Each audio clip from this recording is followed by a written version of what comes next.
बिस्मिल्लाहिर्रहमानिर्रहीम। अल्लाह ताला के फजल करम शुक्र के साथ इरशाद रेसिपी हाजिर है। आज हम बनाएंगे पुदीना, धनिया और हरी मिर्चों की चटनी।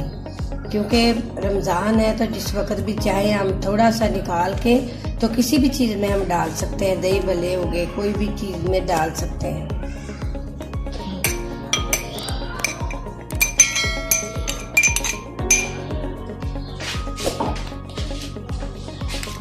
अब हम इसको ग्राइंड करेंगे।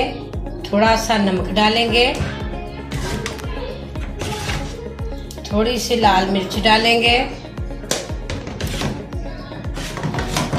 और थोड़ी सी काली मिर्च डालेंगे। थोड़ी सी काली मिर्च डालेंगे। अब हम इसको पीस लेंगे, इसमें ग्राइंड कर लेंगे।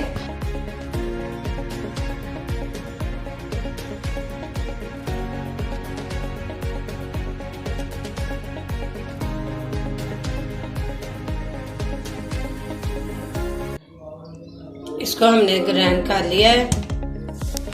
अल्हम्दुलिल्लाह हमारा ये चटनी हमारी तैयार हो गई है।